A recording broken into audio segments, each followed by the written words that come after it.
എല്ലാം അയ്യപ്പൻ, എല്ലാവർക്കും പൊരുൾ അയ്യപ്പൻ എന്നാണ് ഭക്തരുടെ പ്രാർത്ഥന. സങ്കടപ്പെട്ട് വിളിച്ചാൽ വിളി കേൾക്കുന്ന കലിയുഗ വരദൻ എന്നാണ് അവരുടെ വിശ്വാസം. ആ ശബരിമലയിൽ കോടതി അനുമതിയില്ലാതെ സ്വർണം പൂശാനെന്ന പേരിൽ ആ ദ്വാരപാലക ശില്പങ്ങൾ കൊണ്ടുപോയത് ശരിക്കും ഒരു നിമിത്തമാണ്. വിശ്വാസികൾ പറയും അത് ദൈവത്തിന്റെ കൈയാണ്, അയ്യപ്പന്റെ ഇടപെടലാണ്. ബ്ലെസ്സിംഗ് ഇൻ ഡിസ്ഗൈസ് എന്ന് പറയും പോലെ കോടതിക്കുണ്ടായ ചില സംശയങ്ങൾ കൊള്ളയുടെയും ക്രമക്കേടുകളുടെയും ഒരു പണ്ടോരപ്പെട്ടി തുറക്കലാണ്. കേരളത്തിലെയും ഇന്ത്യയിലെ മറ്റു സംസ്ഥാനങ്ങളെ മാത്രമല്ല, അങ്ങേയറ്റം ഗാഠമായി ആ മൂർത്തിയെ വിശ്വസിക്കുന്ന കോടിക്കണക്കിന് ആഗോള ഭക്തരുടെ ഭക്തി വിറ്റ ഒരു കള്ളക്കച്ചവടം, ഒരു പങ്ക് കച്ചവടം സന്നിധാനത്ത് നടക്കുന്നുണ്ടോ എന്നാണ് സംശയം. ചോദ്യങ്ങൾ ഇതാണ്: ആ 98-ൽ UB group chairman Vijay Mallya കൊടുത്ത 30.3 കിലോ തങ്കം മോഷ്ടിക്കപ്പെട്ടിട്ടില്ലെന്നും ഇപ്പോഴും അവിടെ തന്നെ ഉണ്ടെന്നും ആർക്കാണ് ഉറപ്പ്? എന്താണ് രേഖ? 99-ൽ തന്നെ അവിടെ സ്വർണം പൊതിഞ്ഞതാണെന്ന് പലയാവർത്തി പല രൂപങ്ങളിൽ വ്യക്തമായത് 2019-ലേക്ക് എത്തിയപ്പോഴേക്കും ആ സ്വർണം ചെമ്പായത് എങ്ങനെയാണ്? ഉണ്ണികൃഷ്ണൻ പോലൊരു ഉടായ്പ് എന്നാണ് മറുപടിയെങ്കിൽ 2019-ൽ ദേവസ്വം ബോർഡ് ഇറക്കിയ ഉത്തരവിലും സ്വർണം എന്ന മിണ്ടാട്ടമില്ല, ചെമ്പ് മാത്രമേ ഉള്ളൂ. എന്തിനാണ് ദേവസ്വം ബോർഡ് ഉത്തരവിലും മഹസറിലും ആ സ്വർണം ചെമ്പാക്കിയത്?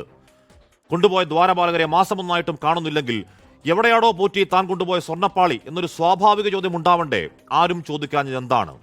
42 കിലോയിൽ നിന്ന് 38 കിലോ ആയി 4 കിലോ കുറഞ്ഞ് ചെന്നൈയിൽ നിന്ന് മടങ്ങിയെത്തിയ പാളികൾ തിരികെ സ്ഥാപിക്കപ്പെടും മുൻപ് ആ തൂക്കക്കുറവ് രേഖപ്പെടുത്താത്തത് എന്താണ്?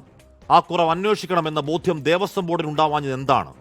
6 വർഷങ്ങൾക്കിപ്പുറം കോടതി പറയുമ്പോൾ മാത്രം നമ്മൾ അറിഞ്ഞ കള്ളക്കളി ഈ വർഷം അത്രയും പൂഴ്ത്തിവെക്കപ്പെട്ടെങ്കിൽ പോറ്റി മാത്രമാണോ സംശയത്തിൽ? ശരി, 2019-ൽ ആ ക്രമക്കേട് സംഭവിച്ചു, പോറ്റിയാണ് കാരണക്കാരനെങ്കിൽ ദേവസ്വം ബോർഡിന് അറിയാമെങ്കിൽ കൈപ്പാടകൾ നിർത്തേണ്ട ആ സംശയ പോറ്റി 2025-ലും സന്നിധാനത്ത് കാലുകുത്തിയത്, അറ്റകുറ്റപ്പണിക്ക് അവതരിച്ചത് ആരുടെ പിന്തുണയിലാണ്?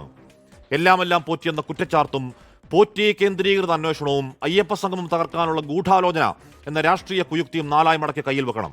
ദേവസ്വം ബോർഡും സർക്കാരും പറയണം, കേരളത്തിന് അറിയണം, അയ്യപ്പനെയും ശബരിമലയെയും വിറ്റ് പുട്ടടിക്കുന്ന അമ്പലം വിഴുങ്ങി പെരുങ്കള്ളം കൂട്ടത്തിന്റെ കട്ടുമുടുക്കലിൽ ആരൊക്കെയുണ്ട്?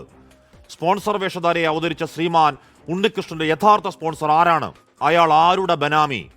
ലോകത്തെവിടെയായാലും ഏത് സമയത്തും 24 വാർത്തകളും ഓഗ്മെന്റഡ് റിയാലിറ്റി പാക്കേജുകളും എക്സ്പ്ലെയിനറുകളും വിശദമായി കാണാൻ ഞങ്ങളുടെ യൂട്യൂബ് ചാനൽ നിങ്ങൾക്ക് സബ്സ്ക്രൈബ് ചെയ്യാം.